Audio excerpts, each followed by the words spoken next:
270 Washington. After a week beset by chaos in the White House, President Donald Trump began the new week by insisting in a Monday morning tweet there was no chaos. Yet hours later, the White House announced that Anthony Scaramucci was out as Trump's communications director, after only 10 days on the job. Scaramucci's ouster was yet another staff shakeup after a week of dramatic shakeups at the White House, and it reportedly came at the request of new Chief of Staff John Kelly, who, on Monday morning, had just replaced the old Chief of Staff, Reince Priebus.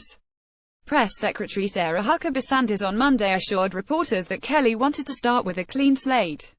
Incidentally, that was the same explanation that Scaramucci gave for the resignation of previous Press Secretary Sean Spicer just 10 days earlier. So what's going on? Here's a guide to the chaos and other potential staffing shakeups to keep an eye on in the coming days. Kelly, formerly Trump's Secretary of Homeland Security, took over as Chief of Staff for Reince Priebus, who was forced out last week. For months, Priebus had been embattled and largely cast aside. But it was Scaramucci who ultimately forced Priebus out, after accusing Priebus of leaking information to reporters, and attacking him in a profanity-laden interview with The New Yorker. While Kelly is a retired military general who has earned Trump's trust, it is difficult to predict if he can quell divisions in the White House, and more importantly, whether he can control his famously chaotic boss. Joshua Roberts Reuters. Trump appointed Scaramucci to fill the position left vacant by Mike Dubke, who resigned in early June. Scaramucci, a hedge fund manager with no political experience and a penchant for colorful language, catalyzed much of last week's events, as Priebus and Spicer, along with White House chief strategist Steve Bannon, all vehemently objected to Scaramucci taking the job. Scaramucci's short tenure both began and ended in dramatic fashion. Upon taking the job, he spoke at the White House press briefing, effusively praising his new boss. The appearance was unusual for a communications director, as that role is usually predominantly behind the scenes, while the press secretary normally serves as the public face of the White House. Yuri Gripas Reuters. The mooch then spent much of the week giving a variety of bizarre interviews, continuing to laud his new boss. But it was the vulgar New Yorker interview that ultimately ended his very short tenure, with Sanders claiming Monday that Trump thought his comments were inappropriate. Spicer resigned after opposing Scaramucci's hiring. His short stint as press secretary was marred by scandal and mockery. Sanders so far has struggled to change the White House's dynamics with the press.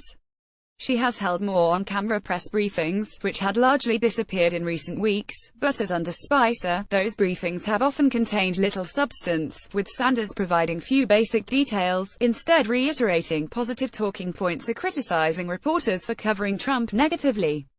Jonathan Ernst Reuters. Last week, Sanders disastrously defended Trump's abrupt announcement banning transgender people serving in the military, deferring questions to the Pentagon.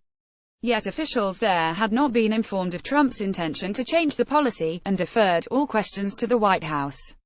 Sanders on Monday insisted that there were no more shakeups to come. But there could be more turmoil brewing, particularly if Kelly is unable to right the ship or his authority is undermined, either by Trump or through continued infighting among White House officials, with Priebus and Spicer, formerly the chairman and communications director for the Republican National Committee, respectively, gone. Many establishment Republicans and political observers noted that Trump may have a more difficult time building support among party leaders and loyalists. In addition, several cabinet members have invited speculation that they could be on their way out. Secretary of State Rex Tillerson, who frequently clashed with the White House, has reportedly grown increasingly frustrated with his role. Key positions at the State Department remain unfilled, in part because of White House stalling on the staffing process. Last week, the State Department spokesperson told reporters Tillerson was planning to take a break, amid renewed rumblings that he may leave his post. Tillerson did appear at Monday's cabinet meeting at the White House. Pool via Getty Images. Also present on the meeting was Attorney General Jeff Sessions. Ever since Trump admitted during a New York Times interview earlier this month that he was frustrated about Sessions' recusal in the ongoing investigations into Trump's campaign and Russia, the president has publicly criticized Sessions. He spent much of last week tweeting angry tirades about his very weak and beleaguered attorney general and telling reporters that he was disappointed in Sessions' job performance. He would not say whether he planned to fire Sessions. Sessions, meanwhile, insisted that he would not resign. By the end of the week, tensions between Sessions and Trump appeared to subside. Sessions has been extremely loyal to Trump, and as Attorney General has worked to advance Trump's agenda on issues like immigration and crime. On Monday, Sanders affirmed that the president has 100% confidence in all members of his cabinet, dismissing the continued speculation that Sessions could be the next to go. But as always in the ever-volatile Trump White House, things could change in the matter of days or even hours, often via a presidential tweet. Do you have information you want to share with HuffPost? Here's how. Trump's Made in America Week. Trump's Made in America Week. One of six. President Donald Trump seems to like the view from a fire truck made by Wisconsin-based Pierce Manufacturing as Vice President Mike Pence stands by during Made in America Week. Share this slide. Olivier Douliery via Getty Images. Marina Fang, Associate Politics Editor, HuffPost.